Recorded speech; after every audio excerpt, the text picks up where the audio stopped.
Hello, everyone. I am Liz England. I might talk a little loud, sorry. I am a designer in Insomniac Games, and today I'm here to talk to you about the worlds of Sunset Overdrive. And so, yeah, do that every time I hit a slide. That'd be really great. So Sunset Overdrive is an open world game, obviously, and I'll go a little bit into it. But this talk is kind of about like the struggle of like the identity of Sunset Overdrive, and specifically, obviously, since this is level design in a day, the level design in Sunset Overdrive and how we created the identity for Sunset Overdrive and how much that affected the level design and required us to make a lot of changes. So if you've played the game, you're probably familiar with Sunset City, right? This is the city we ship with the game. It's a big open world. Yes, thank you.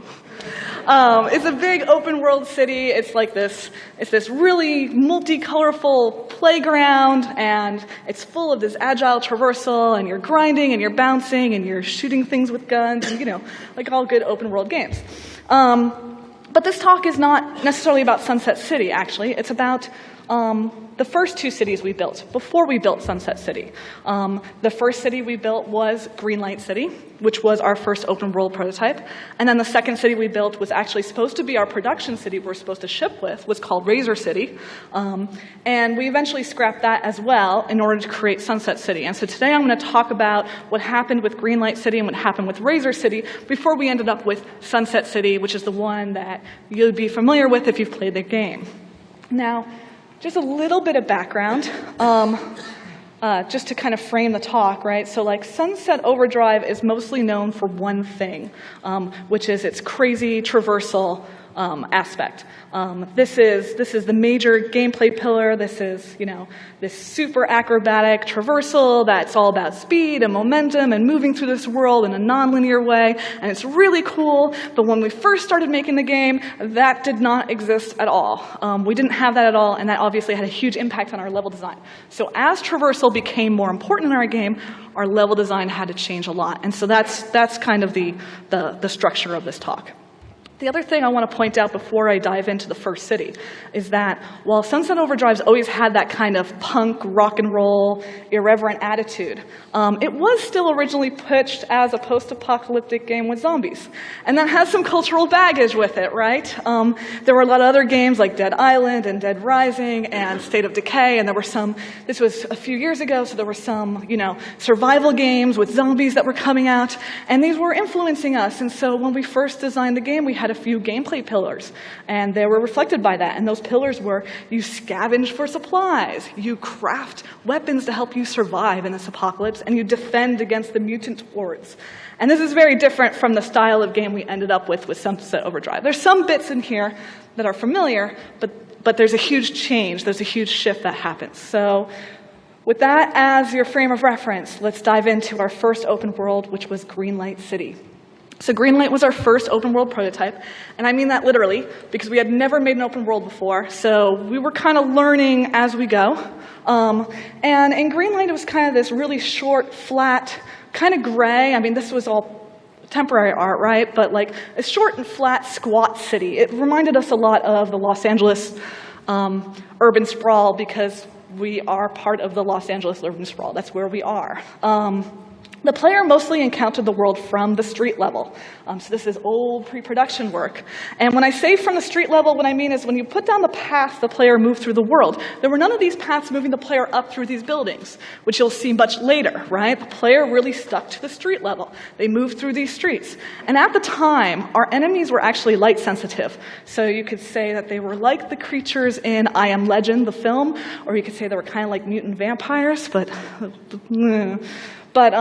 they didn't really walk around outside, right? So the exterior areas were pretty safe. You're just wandering around. All the gameplay, all the cool stuff was all happening in these interiors, right? And that's where you went and you scavenged for loot, and you'd run into enemy encounters. And at the time, you know, these interiors were You'd walk around through these exteriors on the streets. You'd wander into these interiors to find loot. And these were just prefabbed environments, so they were placed all over the city. So as you're walking through, you'd see shiny things and go grab them, right?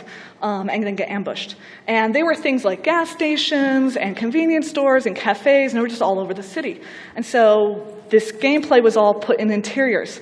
The other kind of interior we had were these instanced interiors that were mission spaces, right? And this might be a little bit familiar with something like Fallout 3 or Skyrim, which I think was our kind of basis for this, right?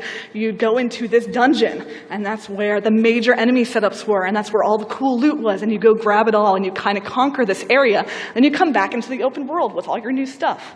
And that's kind of how the game was structured. Now, I do want to go a little bit into, what about traversal, right? Because Sunset Overdrive, you really can't remove traversal from it and still get Sunset Overdrive. So at this time, we did have a kind of traversal, but it was a very different kind than you'd be familiar with. At the time, the traversal was really slow and deliberate. It was actually completely stolen from a previous game we worked on, Fuse. And all you could really do was you could climb up pipes or ladders, you could shimmy on ledges, you might be able to jump. I mean, you could jump, it wasn't very flexible, right? It was all about being really slow and deliberate with your actions. It was not a platformer. And then remember that our gameplay pillars, like those first two pillars, were scavenging and crafting. So the traversal was all about exploring the spaces, right? Because you were moving through these spaces slowly, and so you could stop and you can look through the nooks and crannies, and you can explore them, and then you could, scavenge for supplies. So what you might see is in the exterior, you might see like a fire escape, right? And then really obvious graffiti that said loot with an arrow. And so maybe you'd climb up there, and that's really what traversal was about. It was not really, it was not associated with combat, right? You couldn't fight and traverse at the same time. If you were in a combat scenario or a combat arena, you were usually just fighting with the enemies on their own turf, or maybe you were traversing onto a different platform so that you had a new vantage point to fight from. But you weren't fighting and moving around the space with a lot of flexibility, because this was not really an agile system. And then the next thing was, traversal also kind of had a puzzle focus. Now, when I say puzzles, I mean that very forgivingly. So here is an example of one of our puzzles that we had, which involved jumping on some crates and then going through a door. These were not very complex puzzles. All they really were about these small traversal sections that sort of linked combat arenas, right? So you'd go into a combat arena space, you'd fight, then you traverse, and then you go to the next space. And so traversal was all about observing the environment and exploring it. Not all of them were super linear like this, right? So in the same mission, this is that big interior mission with lots of enemies. We might have something that's a little bit more of a playground feel, which might feel a little bit more open world, right? There are a bunch of different ledges that you could climb up on, and you could choose which ones to go on, but your path was mostly the same thing, get to the upper path. So that's what traversal meant in Sunset Overdrive when we first created it. And remember, it was slow and deliberate. It was about exploring. You were scavenging for supplies. And this is really different than that really hyper-kinetic, agile system that we ended up shipping with. So the question here is, what happened, right? Well, we had an internal game jam, which I recommend to everyone here. A lot of really cool stuff happened during this game jam, but I'm only going to talk about the traversal one because I don't have much time. And what happened is a couple people went aside and they said, well, they said we couldn't put skateboards in this game, but we're going to put skateboards in this game anyway. So they put some skateboards in, some ramps, and trampolines. And skateboards and trampolines, that's pretty much where our new traversal system happened. And what happened was they put this into a road, right? And a bunch of people played, and I'm like, this is really fun.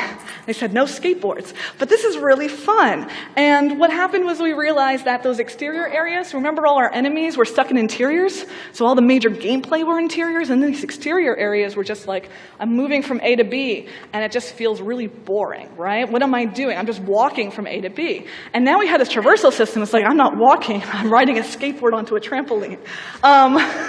Now, at the time, so we kind of owned that, and we adopted that, and we're like, this is fun, we're just going to go with it, right? So we originally kept our old traversal stuff, which involved things like climbing and shimmying, and we don't have those anymore, and crouching as well. And those are kind of like slow movements, right? And then we added on bouncing and grinding and wall runs and pole swings, and we didn't have skateboards. You just grind with your feet. And trampolines turned into cars, and then everything made sense. And we didn't really stop there, we kept going. At the time, we even had jetpacks at one point. We eventually scaled back to a much more manageable collection of traversal moves. But, we took ownership over traversal and we said, okay, this is a major pillar in our game. We're making our game with traversal as one of our centerpieces. And what that meant was that it had a huge impact on level design, because suddenly the entire world had a purpose, right? Like all these buildings had a purpose. Basically anything larger than a pizza box could possibly have a traversal aspect associated with it. So when an artist was creating stuff, things that you normally just put in the world as art pieces are now traversal, right? So you have everything from railings to telephone poles and telephone wires to cars to flagpoles. You had air conditioners and fire hydrants and even bushes and trees. Sometimes you could bounce on those. Cars, like the placement of all these things was really important. And you have to remember that in most games, a blank wall is just a blank wall. And you can do whatever you want. You can just give it to an artist and they can do whatever they want with that blank wall because there's no gameplay there. But in Sunset Overdrive, a blank wall says you can wall run here. It's now part of the player's critical path. So even stuff like where are the blank walls and where did the corner transitions work, all these became really important when it came to the level design of the city. So that was, the rise of traversal had a huge impact on how the city was built, because now the entire city was a playground. So with that said, we finished with Greenlight City.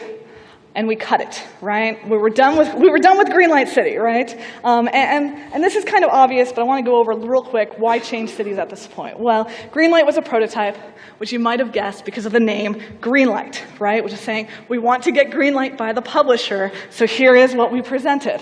The next reason, obviously, was we moved from pre-production into production, right? We were done prototyping, or doing the major prototyping, and it was like, okay, we're ready to make a city for real. Next, we got new open world tech.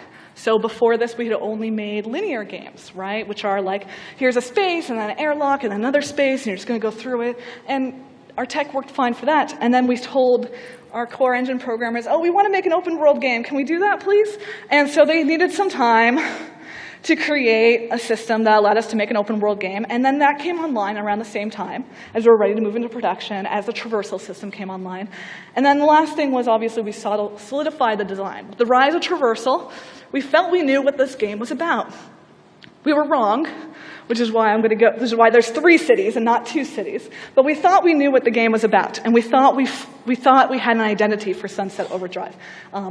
And so that brings us to Razor City, which is our second city. So this was our production city. This is the city we were supposed to ship with, and we didn't.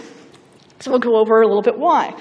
But Razor City did a lot of things really successfully, right? So it had a lot of this vertical movement. There's a lot of layers. The player could take any of these ledges and grab them and vault straight up. If they fell off of something, there was something for them to land on and then usually bounce back up again. It had a lot of use of this vertical space that, remember, in Greenlight, you had very little of that vertical space. We also had these huge outdoor areas with long grind rails that just crisscross the environment and let the player kind of ride it like a roller coaster. So not only were you climbing up and down, but you were riding things like roller coasters, and all of this together really felt a lot like the Sunset City and the Sunset Overdrive you might be familiar with, right? Like, this is what we ended up making anyway. So, the question there is, what happened to Razor City? We got rid of it a few months into development, but why? What went wrong? It was going so well. Well, the first thing that went wrong was we still had interiors, right? And this is why I went through Greenlight first. So interior spaces. So this is the clothing store, which is the largest interior space we had. I guess it was supposed to be like a mall store. And it still was full of loot. But now you had a new traversal system where you were moving at 24 miles per hour and into a wall. And there was just no way we could create a traversal system or integrate a traversal system into these interiors that you're supposed to seamlessly walk in and out of. You couldn't put a bouncy in here. Sorry, bouncy is the proper term for a thing that you bounce on. It's a bouncy.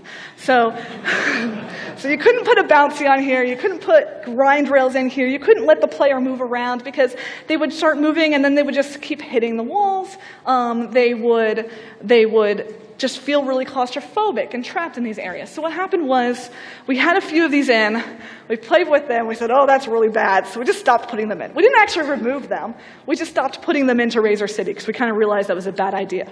But we also had other interiors, right? Remember I said that we had interior mission spaces that were kind of like dungeons, right? These are major mission events in these spaces. Now these spaces were instanced, right? You go into a door, the open world would unload, this interior space would load in, and that meant that the mission designers could make them any size they wanted. So in gameplay, they actually felt really good. You could run around this interior space because it was built to our traversal metrics. You weren't running into walls. It was just a really cool space, and that was okay, except for the fact that, that meant the spaces on the interiors were kind of bigger than the exteriors.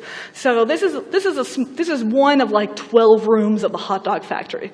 But you didn't really notice that the hot dog factory was bigger on the inside than the outside, because the exterior was actually this giant, massive building on the corner of the world in this industrial park. So people were like, yeah, sure, it doesn't make sense, but no one notices. Right? That's not true for all the spaces, right? So we also had another mission that we were prototyping in the interior, was the radio station mission. And forgive me, but it's really hard to get a good picture of this area. But these are 2 of the 4 courtyards in this space, and it's just a really massive interior space. And again, it felt good to move around, to fight in it. It was a good 20-minute gameplay experience inside this interior space. And the mission designer was going in, I'm like, yeah, I'm making a really awesome space. And the open world designers were making a really tiny space on the outside, because what they were worried about was that there was this radio tower that was in the center of the city, and it had to fit within an open world, right? Player needed to be able to move around it and over it, and it just had to fit within the city. And if you made that the same size as the interior, well, now you basically have a building that's about 12 times the size it needs to be. And you could fit several of those exterior buildings inside of the interior. And since it was in the middle of the city, you couldn't hide it anymore, right? It was a comical mismatch. And so we decided we have to cut those. We have to cut interiors completely. We have to put everything in the open world. The next problem that we ran into, I'm running out of time soon. So the next problem we ran into was linear spaces. So this is kind of a tradition because we've made a lot of linear games in the past. This is the first time we made open world games. And there's nothing necessarily wrong with linear spaces. It might work for some games. I will say just it does not work for ours. And this is some of the problems we ran into. Let's go back to that hot dog factory mission, the one that I said was this big industrial building. Well, this is kind of what it looked like. And it was this big linear space. You have a combat arena, and you had this really cool long traversal thing in a hot dog factory, because that's what you do, and then another combat space. And the problem here is if you look at this picture, it doesn't say anything about this being an open world game, right? This is something that fit more into a Ratchet and Clank, right? You're moving through a game in a platformer game in a linear direction. This is not open world, I don't see anything open world about this. And then, of course, it also meant we had huge interior spaces. And once we did cut interiors, we also had exterior missions that we tried to integrate into the world. So this is the barbecue mission area. You start at the bottom, and you climb on your way up to the top. And again, we were creating this really linear gameplay. And so in this case, it was this platforming puzzle. But you had to go up it a very specific way. And that really didn't take advantage. Again, this doesn't feel like an open world environment, right? The space doesn't say that it's open world. It's a linear space, not a non-linear space. So again, we decided to cut this sort of linear gameplay that we were creating in our mission spaces. But we were creating these spaces in Razor City, and that was one of the problems. The next thing I want to point out are mission dead zones. I don't know how many other games really run into this problem, but let's look back at that barbecue mission, right? This is an exterior mission space. You were supposed to solve it or go through it in a very specific way at a very specific time. And so what that meant was that this space needed to be off limits to the player during regular gameplay, right? If they're just wandering around the city. Now that might work in some games, but in ours, where your traversal moves were so, flexible, and I'll just say you could just exploit them to get onto anything and anywhere. What was happening is that in order to actually preserve this space and preserve the integrity of a linear puzzle environment, is we had to strip everything that had traversal mechanics off the side of the walls. The walls had to be covered in spikes and barbed wire. Otherwise, you could wall run and then jump, and then you're on top of something, right? You couldn't have dumpsters next to the walls because you could bounce on the dumpsters. There's all kinds of restrictions, and so you're moving from one side of the city to the other, and then all of a sudden you hit this spot, and it's like, well, now I've stopped my momentum. I don't have any grind rails. I don't have anything to bounce. I can't get up. I can't move around. And this is a problem with how fluidly we wanted to move through the game and how we wanted to make this fully integrated city. And this was definitely an example of a space that, again, didn't feel like it was integrated into an open world city. So we kind of made the decision that all of our spaces had to be open world spaces. They had to be integrated into the city.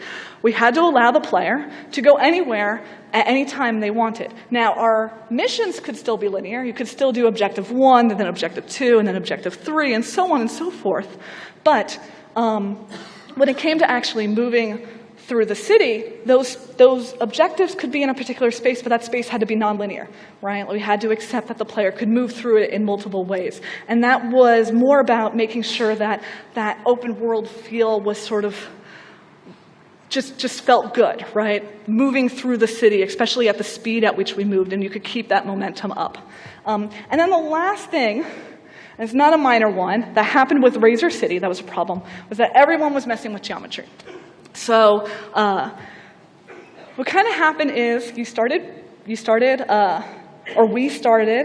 production. We got a bunch of people on the team, and it was like, okay, we know what our game is. We got the tools for it. Everybody ready, get set, go. Make the world.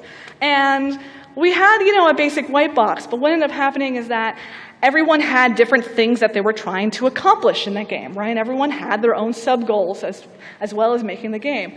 And we kind of carved out our own little fiefdoms in this big Razor City. So when I say who created geometry, what I'm talking about is we had our world builders who were mostly focused on traversal, right? They were our traversal system designers.